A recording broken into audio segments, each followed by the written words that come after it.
それではですね、 Well then, そういった、答弁 despite があ the るにもかかわ explanations らず we've heard, 私 I は政 believe 治 that 家 we've の been seeing 一部の政治家 extremely の careless 非常に不用 remarks 意な発 from 言が some 相次いでいる politicians, というふうに one 思うわけです after ね。 another. For 例え example, ば一人 pardon で me す for が、 bringing 高 this 市 up, 総理、1 Prime 年前 Minister の総裁選 Takaichi, 挙で during the こう party 述べておられ leadership るんですよ。 election 1 year ago, you made the following 中国による statement. 台湾 When の海 asked 上 what 封 would 鎖が happen 発 if 生した China 場合 imposed a naval blockade を on 問われて Taiwan, ですね、 you said 存立 it 危 could 機事態 become に a なるかもし survival れない threatening situation と for 発言され Japan. ました。 Well, 私も I'm not 絶対 saying ない such a というつもり situation はないん could です。 never だ happen, けど、 but I'd like to これ ask, どういう場合に under 存 what 立危機事態になる circumstances とい did you うふうにお believe 考 it え would だった become ん a ですか。 survival threatening お聞かせください。 situation? 内 Please 閣総 tell 理大 us. 臣高市早苗さん。With regard to issues surrounding Taiwan, Japan has consistently maintained the stance that we hope such matters will be resolved peacefully by Taiwan. With that in mind, speaking in general terms, as Mr. Okada himself has just said, that he cannot say it would never happen, we believe that determining whether a situation constitutes a survival-threatening situation must be based on the specific, concrete circumstances at the time, and that a judgment must be made by comprehensively assessing all available information. As for the definition of a survival-threatening situation, explaining it fully here would take some time, but it is written clearly in Article 2, Paragraph 4 of Japan's Situation Response Legislation. So, in the event of a naval blockade, you're saying it could become a survival-threatening situation.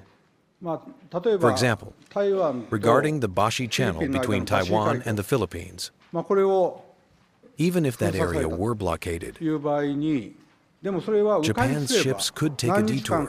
It might take a few extra days, but Japan's energy or food supplies would not be cut off in any fundamental sense. Therefore, I want to ask again, under what circumstances would it become a survival-threatening situation? What do you think? 高市内閣総理大臣。In this case, it would indeed involve another country. As I remember correctly from that episode, if we take Taiwan as the example, or perhaps I should say another region, but at that time, I believe the discussion was framed around a Taiwan contingency. If a military attack were launched against Taiwan, and a naval blockade were carried out using warships, together with other methods, then the use of force could occur.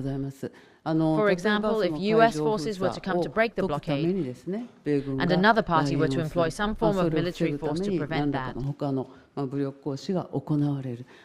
such situations could also be envisioned. Therefore, I believe that we must make a comprehensive judgment based on the circumstances that arise at that time, on exactly what kind of situation has occurred. Simply lining up civilian vessels to make the passage difficult, well, honestly speaking, such an act would not constitute a survival-threatening situation. But if we are dealing with a naval blockade in the context of what is effectively a war, with shells flying and various developments unfolding, then I believe the assessment could be quite different.